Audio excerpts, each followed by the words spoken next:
Hello, Rob here from the Flanagan Homestead and East Fork Christmas Tree Farms. Today I have a few more thoughts on shearing Christmas trees. We're still in the process of tying tops, that's why I have sticks. We've done the tops of the trees behind us. We have not sheared them yet. We're doing all the tops first and then we're going to shear them.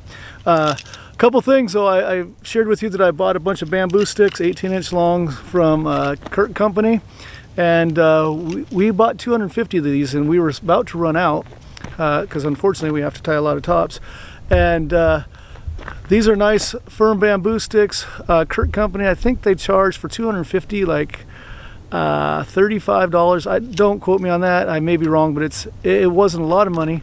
But unfortunately they're a couple hours away from where I live and back, so I wanted to have them shipped instead of going to get them myself. So to get a box of 250 of these and a big box of twist ties, my 8-inch twist ties, about 25,000 of them, so it's a box like this, has a decent amount of weight. To have them shipped to my house was $90, and I was like, wow, that shipping hurts, but a couple hours in, a couple hours back, all the gas, it was worth it to me. But as we're running out of these thicker ones, I was like, there's got to be someone a little bit more local, because this is not a specific to Christmas tree thing. And actually I went on Amazon, I have Amazon Prime, and they listed 18-inch bamboo sticks for $12, 50 of them for $12, which is definitely more expensive than these were. But I have Amazon Prime and they had free shipping the next morning, so I ordered them that evening, had them the next morning, and we're out there using them. So I got 100 of these for $24, and the shipping was included because I have Amazon Prime. Now you could see the ones from Kurt Company are significantly thicker than the ones that I got off of Amazon Prime. I think they called these 0.24 gauge or whatever, or diameter. But for most of the tops, I mean, these things are pretty rigid. There's a few of the noble tops that are really tough that we would need the thicker stick, but most of the tops, and especially the grand firs that bend easier, these smaller sticks are plenty strong enough. As a matter of fact, I like them being a little bit smaller so that when there's branches everywhere, you can slide it in between there and keep it more upright. So we're happy to find this and be able to get those quickly from Amazon to continue going.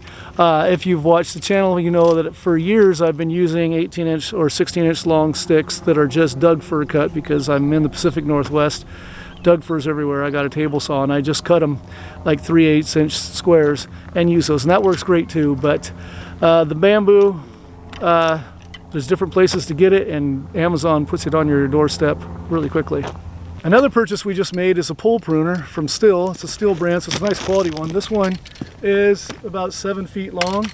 Okay, so anyway, if you're not familiar, you got the handle right here that works real well, and it closes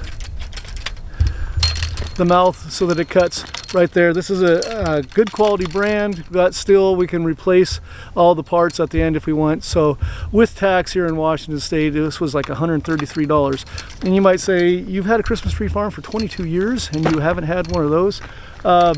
Yeah, we usually most of the hand pruners and our shearing knives, and then I have a hedge trimmer on a pole that a lot of the stuff that it's up there higher, I'll just run that around and do that. But my hedge trimmer the motor is dead. It's in the shop right now. It wasn't working well. So while I was in there, I bought this. I was teasing with the owner. Yeah, I know you're going to keep it long enough so that I have to buy another tool from you. There's advantages and disadvantages to this. Like I said, it's about 7 feet tall. So when I hold it at my head height at 6 feet, what 7 plus 6 is 13 feet. So I can reach 13 feet pretty easily to cut these, and it's more precise. The other thing is it's so much lighter. You know, when you're carrying around a hedge trimmer on a pole, it's heavier pole because it's got to hold more force. Plus you got the motor on there. So this thing is super light.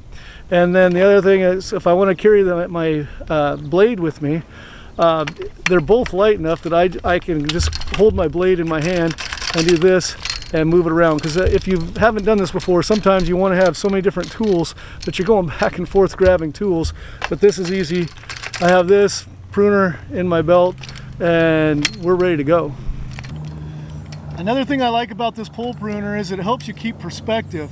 What I mean by that is a lot of times when I'm doing a tall tree like this one, which is probably about 14 feet tall, when I'm doing it up on a ladder, I look up there and I think which one of those tops is straight up the middle, which one is best, and I need to remember, and this is just a working tip, get a visual while you're on the ground and look up what you want to do, because a lot of times once you get up on a ladder and your feet are 5 feet up in the ground or 6 feet up in the air and you're looking down at the tree, you don't have the same perspective that you'll have when you're sitting in your living room looking up at the tree.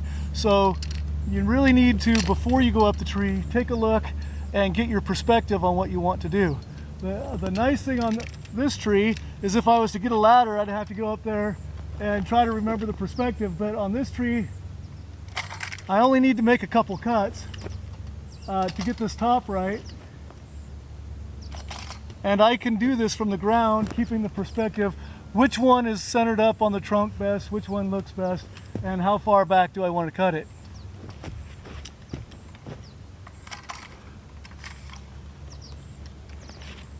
And get those branches out of the tree. Okay, 2 more random thoughts while I'm out here pruning Christmas trees or shearing Christmas trees. One is when you use something like this or other tools and you clip a lot of branches around the top and they want to fall and just hang up in the tree. And I know it's a pain to get them out of there, but unfortunately, sometimes your customers don't understand that that's not part of the tree anymore. So when I clip a branch or 2 off the top, if I let it sit there and get caught in the top whorl, say it's a 10-foot tree, and at 9 feet they see this dead brown branch, a lot of my customers don't understand that's no longer part of the tree, and they go, well, we don't want this tree, it's got a dead branch on it. And so, you know, if I'm there visiting with them, I was like, one, if it is actually a dead branch but the rest is green, we can just cut that off and it's gone. But most likely it's a branch that was sheared months before Christmas season and it sat there and it's dried out, and then people are like, well, there's a brown branch there. So just for presentation, if you clip them off, a lot of times it's good to get the branches off the tree, and so everything stays green and looking nice. Another observation that we made today, Barry and I were talking about the fact that our taller nobles, the ones that are getting 9, 10, 11 feet tall, we have to tie a higher percentage of the tops. They don't want to grow up straight, something's happening. And we've come to the conclusion that some trees just don't want to grow up straight. And so what happens is the trees that we were tying when they were smaller and they didn't want to grow up straight, so we tie it up, and we're always fighting it want to go, and that's just their nature. They don't really want to grow up straight, whereas some of the trees had a good straight leader and a bird broke it off and you tie up a new one, it starts growing up straight, and then from then on it goes up straight.